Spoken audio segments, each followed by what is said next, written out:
کرتے خان صاحب نے اس کی مثال دی ہے کہ یہ 1971 کی طرف آپ حالات کو لے کے جا رہے ہیں. اس وقت بھی ایسا ہی ہوا تھا. حمود الرحمان کمیشن میں بھی اس کا ذکر ہے کہ جس پارٹی کو میجارٹی ملی تھی آن پرپس اس کے لوگوں کو ڈسکوالیفائی کرایا گیا, بائی الیکشن کروائے گئے اور میجارٹی کو مائنارٹی میں تبدیل کرایا گیا. ہم وارن کر رہے ہیں, ہم استدعا کر رہے ہیں, ہم مطالبہ کرتے ہیں کہ اس روش کو روکا جائے. الیکشن کمیشن جو تھرو آؤٹ اس پیریڈ آف ٹائم اپنے آئینی ذمہ داری نبھانے میں ناکام ہو چکا ہے, ہم الیکشن کمیشن سے استدعا کرتے ہیں کہ ہمارے کینڈیڈیٹ کی جیت کو شکست میں بدلنے کا سلسلہ فی الفور روکا جائے. اس سے حالات خراب ہوں گے, اس سے پارلیمان کی جو بیلنس ہے وہ خراب ہو جائے گی. ہم آگے کی طرف بڑھنا چاہتے ہیں, ہم پارلیمان کا حصہ ہے, اپنا رول ایز اپوزیشن پارٹی ادا کرنا چاہتے ہیں. آپ اس میں غیر آئینی اور غیر قانونی کارروائیاں بند کر لیں, ہمارے کینڈیڈیٹ کی میجارٹی کو مائنارٹی میں بدلنے کی مزید کوشش نہ کریں. ساتھ ہی ساتھ آج پولیٹیکل باتیں بھی ہوئی خان صاحب کے ساتھ. سینٹ کے الیکشن آ رہے ہیں, سینٹ کے الیکشن جو کے پی کے الیکشن پوسٹپون کرائے گئے. ہم نے یہ پہلے کہا تھا کہ جب تک الیکٹرل کالج کمپلیٹ نہ ہو تو آپ اسپیکر ڈپٹی اسپیکر کے الیکشن نہ کرائیں, آپ پرائم منسٹر اور چیف منسٹر کی الیکشن نہ کرائیں. لیکن اس وقت کہا گیا کہ یہ الیکشن ہو سکتے. پھر کے پی کے کو کیوں ڈسکریمنیٹ کیا گیا, کیوں وہاں الیکشن نہیں کرائے؟ اب جب کہ کے پی کے ریپریزنٹیشن الیکشن میں نہیں ہے, اس لیے ہم مطالبہ کرتے ہیں کہ جب تک وہ الیکشن نہ کمپلیٹ ہوئے ہوں, جب تک کے پی کے سینیٹر نہ آئے ہوں, تب تک سینٹ کی الیکشن چیئرمین اور ڈپٹی چیئرمین کی الیکشن نہ ہو. یہ ہمارا مطالبہ ہے. لیکن ساتھ ہی ساتھ ہم یہ کہتے ہیں, آج خان صاحب نے فیصلہ کیا ہے سینٹ میں ہمارا اپوزیشن لیڈر علی ظفر صاحب ہوں گے, اور سینٹ میں ہمارے پارلیمانی لیڈر اون پاپی صاحب ہوں گے.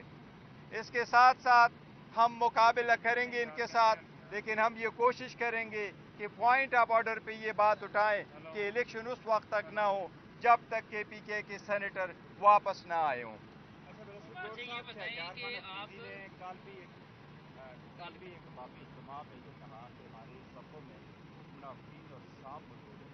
آج خان صاحب نے بھی اس بات کا اعتراف کیا ہے کہ کچھ لوگ ہماری پارٹی میں ایسے ہیں جن کے اسٹیبلشمنٹ موومنٹ سے رابطے ہیں, اور اس کے بعد ایسے بیانات جاری کرتے ہیں, میوچولیٹی کے متعلق بیان جاری کیا جاتا ہے. ایسے کون سے لوگ ہو سکتے ہیں آپ کی صفوں میں جو اسٹیبلشمنٹ کے ساتھ وابستہ میں ہیں اور آپ ہی کی پارٹی کے خلاف بیانات جاری کرا رہے ہیں؟ دیکھیں, وہ شہریار افریدی صاحب نے ضرور کہا. شہریار افریدی ہمارے بہت اچھے ورکر ہیں, ہمارے پاس اس کا بہت بڑا ریکارڈ ہے, اور اس نے بڑی قربانیاں دی ہے اور اس نے بڑے ڈٹے رہے ہیں. اگر آپ لیڈر ہے ہمارا اور ہمارا ہیرو ہے, اس کے جو الفاظ کہے ہیں, دیکھو ہم کوشش صرف یہ کر رہے ہیں کہ پارٹی کے درمیان اگر آپ نے کوئی بات کرنی ہے تو پارٹی کے پلیٹ فارم پہ کریں, آؤٹ سائڈ کہنے کی ضرورت نہیں ہے. میرے پاس کوئی ایسا ثبوت نہیں ہے, نہ کوئی ایسے ہے کہ کون لوگ کوئی ملے ہوئے ہیں. ہر پارٹی یا لیڈران صاحبان ایک دوسرے کو کہتے رہتے ہیں, تو یہ ایک روٹین ہے. لیکن میرے دل میں اور ہمارے سب کے دلوں میں شہریار افریدی صاحب کے لیے بہت بڑی جگہ ہے. لیکن شہریار افریدی صاحب نے جو بات کی ہے, جس کینڈیڈیٹ کے لیے آواز اٹھائی ہے, وہ ہم ہر بار میں تائید کرتا ہوں. اس نے درست بات کی ہے. ورکرز کو سینٹ کے الیکشن میں جو ہے جنہوں نے قربانیاں دی ہیں اور خرم ذیشان کے لیے انہوں نے آواز اٹھائی ہے, خرم ذیشان کا نام ڈراپ کیا جانا یہ خان کے فیصلے کی توہین ہے. یہ بتا دیں کائنڈلی, ڈاکٹر جو مشرف بیوی کے ڈاکٹر ہیں انہوں نے میڈیا میں کہا کہ ایسا کوئی ثبوت نہیں پایا گیا کہ ان کو سیل کیا گیا. دیکھو, ہم نے اس کا ذکر کیا ہے, ڈاکٹر صاحب نے فزیکل معائنہ کیا. فزیکل معائنہ سے سلو پوائزننگ کا کوئی اثر نہیں پڑتا. سلو پوائزننگ کا آپ کو تب پتہ چل جاتا ہے جب آپ ٹیسٹ کرتے ہیں, جب سارے ٹیسٹ کرتے ہیں, اور اس کے لیے جو ڈاکٹر ہے وہ آئیں گے, وہ ٹیسٹ کریں گے, تو اس کے بعد پتہ چلے گا, کیونکہ وہ ایک ٹائم پیریڈ. اس لیے ہمارا مطالبہ کہ پہلے ٹیسٹ ہو اور یہ کلیئر ہو, کیونکہ اس میٹر کو سیریسلی لینا چاہیے اور اس پہ پالیٹکس نہیں ہونے چاہیے. اور صاحب یہ بتائیے کہ آج خان صاحب نے بتایا کہ جوڈیشل کمپلیکس میں ان کو قتل کرنے کا منصوبہ جو ہے وہ تیار کیا گیا تھا, اور وکلا کی جانب سے قبل از وقت جو ہے وہ خان صاحب کو آگاہ کیا گیا اور ان کی جان جو ہے وہ بچ گئی تھی. تو یہ بتائیں اگر اس منصوبے کا آپ کو اس وقت پتہ چل گیا تھا تو آپ نے کوئی اس کے خلاف کوئی درخواست کیوں نہیں دائر کی؟ اور دوسرے نمبر پہ یہ بتائیے کہ انہوں نے بتایا کہ جو عارف علوی ہیں ان کے ذریعے انہوں نے عاصم منیر کو ایک میسیج بھجوایا تھا اور اس میں انہوں نے بتایا تھا کہ ہم فوج کے خلاف نہیں ہیں, اور عاصم منیر نے بھی ان کو یہ گارنٹی دی تھی کہ وہ بھی ان کے خلاف نہیں ہیں.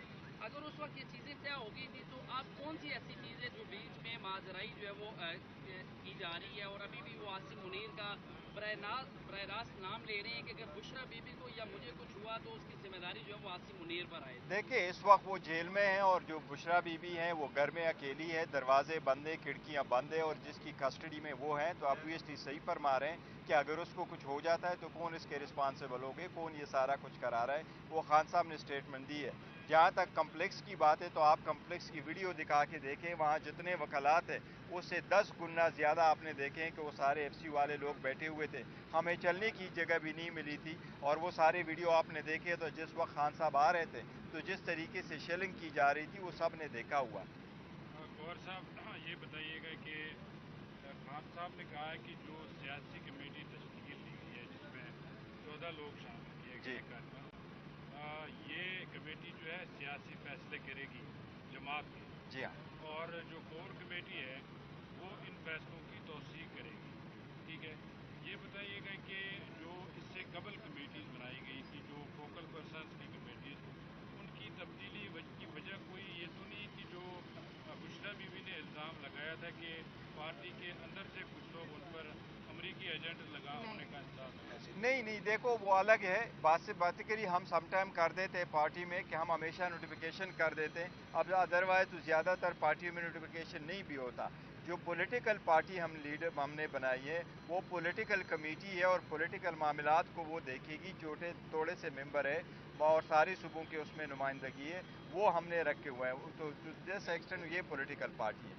جہاں تک فوکل پرسن کی, تو فوکل پرسن کا صرف اور صرف ایک پرپس کے لیے رکھا تھا, کیونکہ جیل کے ساتھ ہم کمیونیکیٹ کرتے ہیں اور زیادہ تر وہ ہمیں یہ کہتے ہیں کہ 1-2 بندوں کا ایسا نام دے دیں جو ہمیں نام بتائے کہ کن لوگوں نے خان صاحب سے ترستے والے دن ملنا ہے. سو فار دیٹ پرپس ہم نے اس میں نام ایڈ کر دیا. خان صاحب نے یہ بھی کہا ہے کہ کچھ لوگ ہیں پارٹی کے اندر جن کے اسٹیبلشمنٹ کے ساتھ رابطے ہیں, اور ان لوگوں کو دیکھ کر ہی ہم جو سیاسی معاملات ہیں ان میں چینج لا رہے ہیں. تو کیا یہ درست ہے کہ پارٹی کے اندر کچھ لوگ ہیں؟ خان صاحب کا وسیع تجربہ ہے اور وہ جانتے ہیں, میرے علم میں نہیں ہے, لیکن جو خان صاحب فرما رہے ہیں صحیح فرما رہے ہیں, جو بھی ہوگا. لیکن اینی وے کوئی پوائنٹ آؤٹ نہیں کر سکتا. نہ خان صاحب نے کسی کا نام لیا, یہ پارٹی کا انٹرنل معاملہ ہے. اگر کسی پہ وہ کرتے ہیں تو الگ بات. اور صاحب رائیوں کا سلسلہ شروع ہو چکا ہے, کل فواد چودھری رہا ہو گئے, تو کیا واپس پی ٹی آئی میں آئیں گے؟ تو کیا اگلا نمبر کس کا؟ نہیں دیکھو, جو لوگ پریس کانفرنس کر چکے, جو بیانات دے چکے, جو پارٹی کے خلاف سٹینڈ لے چکے, وہ سارے لوگ ایسے ہیں. ان کو واپس پارٹی میں آنا یہ خان صاحب فیصلہ کریں گے. انشاءاللہ تعالی خان صاحب جب رہا ہوں گے اس وقت دیکھیں گے کہ کس کس نے واپس پارٹی میں آنا. ایک تاثر یہ بھی ہے کہ شیر افضل مروت کی پبلک افیئرز بہت زیادہ ہے, یہ بہت ایکٹیو ہے, اور پارٹی کے اندر کچھ لوگوں کو یہ برداشت نہیں ہوا اور ان کو بیک فٹ پہ لے گئے. نہیں, شیر افضل مروت صاحب جو ہے نا واقعی یہ ہے, اور وی آر پراؤڈ آف ہم, اور کوئی ایسی بات نہیں ہے. یہ بیک فٹ پہ نہ ہوتے اور نہ ہے, اور نہ پارٹی اس کو کر رہی ہے. ابھی بھی جو پولیٹیکل کمیٹی ہے اس میں بھی اس کا نام ہے, تو he is always there with us. Chairman صاحب کی بات کو آگے بڑھاتے ہوئے میں آپ کی بات کو درست قرار دیتا ہوں.